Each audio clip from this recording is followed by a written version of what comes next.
অন্য এক হাদিসে আছে নবীজি একদিন রাতের বেলায় এতে গেলেন, বাকিতে গেলেন, কবরস্থানে।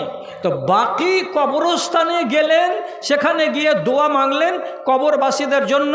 তো লম্বা চওড়া হাদিসের একটু শর্ট কথা বলি, শর্ট যেটুকু আমার নেওয়ার আজকের মতো সেইটুকু এই, হযরত আয়েশা পিছনে পিছনে চলে গেছিলেন, দিয়ে দেখতে গেছিলেন যে রসুল্লাহ কি আমার বাড়ি বাদ দিয়ে অন্য কোনো বিবির বাড়ি চলে গেলেন নাকি।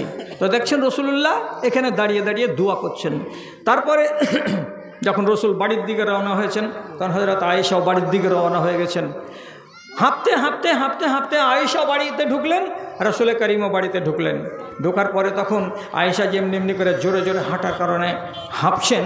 তখন রসুল্লাহ বলছেন, কি ব্যাপার, তুমি হাঁপছো কেন এত? তখন বলছে, না কিছু নাই, এমনি এমনি একটু এরকম করছে। তখন রসুল্লাহ বললেন, খবরটা সত্য সত্য দিয়ে দাও, আর না যদি দিবা তো যে আমাকে খবর দেয় সে খবর দিয়েই দেবে, অতএব লুকিয়ে রাখিও না সত্যটা কি। তখন আম্মা আয়েশা বললেন, ব্যাপারটা এই, আপনাকে আমি চেক করার জন্য আপনার পিছনে পিছনে রওনা হয়েছিলাম কবরগাহ পর্যন্ত। আপনি যখন উল্টো পথে রওনা হলেন তখন আমিও দৌড়ে দৌড়ে বাড়ি এসেছি বলে আমার শ্বাসটা ফুলছিল, আমি হাঁপাচ্ছিলাম। তখন নবীজি বলছেন, জানি জিবরিল, কিছুক্ষণ আগে আমার কাছে জিবরিল এসেছিলেন, ও আনতে নাইমা, তুমি ঘরের ভেতরে, আনতে ওয়াজে আতুন সেয়াবাকে, তোমার ঘরের ভেতরে তুমি ছিলে, আমিও ছিলাম, কিন্তু তোমার গায়ে কাপড় ছিল না ভালোভাবে। নিধের অবস্থাতে মানুষের গায়ে ঠিকঠাক কাপড় থাকে না। তোমার মাথাটা খোলা ছিল, নিধের অবস্থায় তোমার পেট ফাঁকা ছিল, তোমার হাতগুলো খোলা খোলা ছিল। এই টাইমে হযরতে জিবরিল আমার কাছে এলেন, ঘরের ভেতরে চলে যেতেন, কিন্তু গেলেন না। কেন গেলেন না? যে তুমি উলঙ্গ, খানিকটা উলঙ্গ হয়ে, খানিকটা আধা উলঙ্গ হয়ে, অর্থাৎ কাপড়কে ফেলে দিয়ে এলোমেলো হয়ে শুয়ে আছো।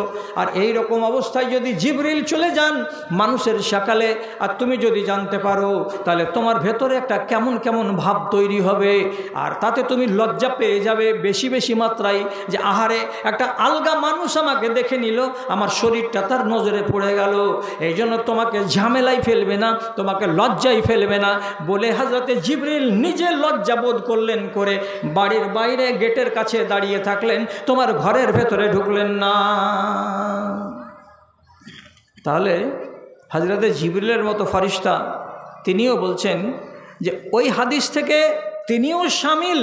আবার এই হাদিস থেকে আলাদাভাবে জানা যাচ্ছে যে হযরতে জিবরিল আলাইহিস সালাতু ওয়াস সালাম তিনি এই মহৎ গুণে গুণান্বিত, তার ভেতরেও লজ্জা বোধ ছিল, আছে।